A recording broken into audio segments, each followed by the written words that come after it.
दोस्तों, मेरा नाम है शुभम शर्मा।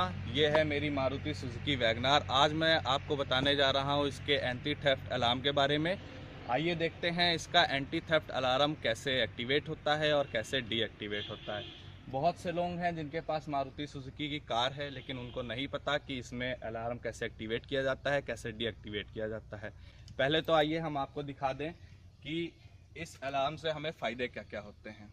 मान के चलिए आपके पास गाड़ी है, रात में आपने अपनी गाड़ी पार्किंग लॉट में खड़ी कर दी।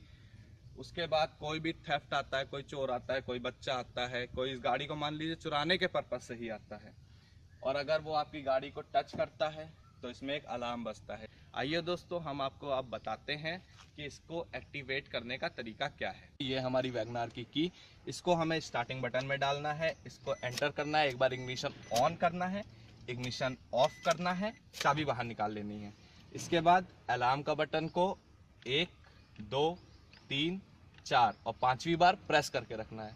गाड़ी से आवाज़ आएगी। उसके बाद इसके अनलॉक बटन को, की के अनलॉक बटन को हमें एक बार प्रेस करना है। एक बार आवाज़ आई, इसका मतलब हमारा अलार्म एक्टिवेट हो गया है। अब हम इसे टेस्ट करते हैं। हमने डोर को क्लोज कर दिया है और अब गाड़ी को लॉक कर देते हैं। गाड़ी लॉक हो गई। अब ये 10 से 15 सेकंड लेती है अलार्म को एक्टिवेट करने के लिए। तो हमारा अलार्म एक्टिवेट हो चुका है। आइए अब हम इसकी टेस्टिंग करके देखते हैं। ठीक है, अब इसमें कोई भी चोर अगर इसको टच करने की कोशिश करेगा, चुराने की कोशिश करेगा, तो इसका अलार्म बजेगा। ठीक है, आइए टेस्ट करते हैं। ये देखिए आवाज़, ये आवाज़ आ रही है। अब इस आवाज़ को हमें रोकने के लिए ये अनलॉक का बटन दबाना है।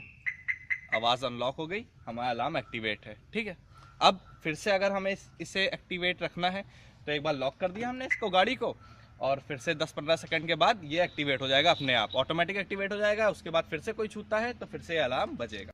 अब हमें पता लग चुका है कि वैगनार के अलार्म को कैसे एक्टिवेट किया जाता है। आइए अब हम सीखते हैं कि अलार्म को कैसे डीएक्टिवेट करना है। आइए देखते हैं अब इसे डीएक्टिवेट कैसे करना है। देखिए, ये वही की है।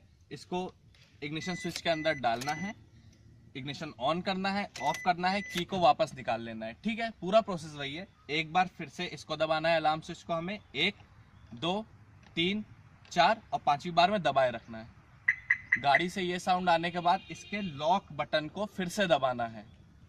लॉक की को दबाने के बाद इसमें डबल साउंड आएगा, डिप डिप का। तो इसका मतलब हमारी अलार्म जो है वो डीएक्टिवेट हो चुकी है।